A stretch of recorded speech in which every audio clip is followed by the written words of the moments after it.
Let's make some Butterfinger balls and bars. Yum!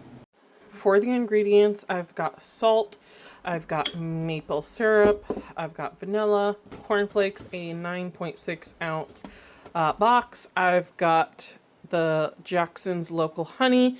It's not local to me, but it's delicious. I've got peanut butter, and then I've got a little bit of sugar in here as well, a third of a cup. For the measurements, I have 1.5 cups of peanut butter, half a cup, it's a little bit of maple syrup, and then the rest is honey, 1 teaspoon of vanilla, 1/3 cup of regular sugar, half a teaspoon of salt.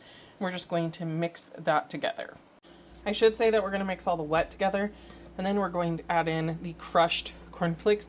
I took them and put them in my Vitamix for like 10 seconds maybe, and blended them up because I want it really, really fine. And now we're going to add it into like the peanut butter mixture and then mix that together. I'm very glad I didn't make a double batch because I think this is going to make a ton.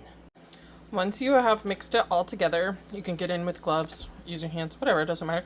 You can either put it all in like a pan that has parchment paper in it, or you can take a little bit and make them into balls, which is what I'm going to do for the majority of it, and then put it on the parchment paper, or you can do like a lined pan, whatever you want to do. But I'm going to make some into balls because I think Butterfinger balls are going to be great. So I took them and I did like a tablespoon and then I cut it in half, so it's like half a tablespoon or so. Put it in little balls, rolled them up, and then with the rest of it, I put it in an 8x8, and I'm going to stick both of these in the freezer for, they say like anywhere from 30 minutes to 4 hours. You just want them hardened up. You could even do it overnight. I'm going to make a couple batches of cookies, so it'll probably be overnight that I do them. I don't know, I'll let you know, but very simple, and just stick them in the freezer like that.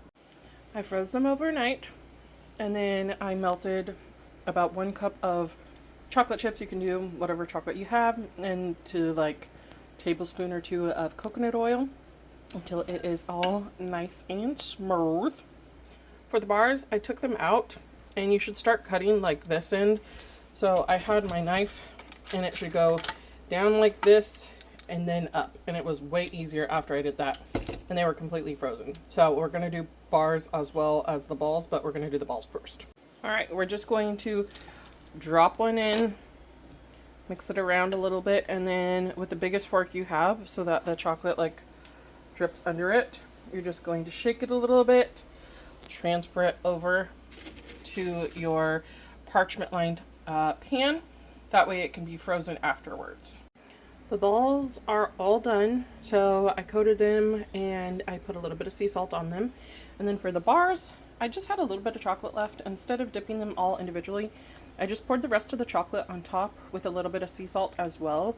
And they're already pre-cut, so I'm going to freeze these for about 15, maybe 30 minutes. And then I'll just pop them out individually and make them a little bit nicer plated. But there they are. Let's see how they are in about 30 minutes.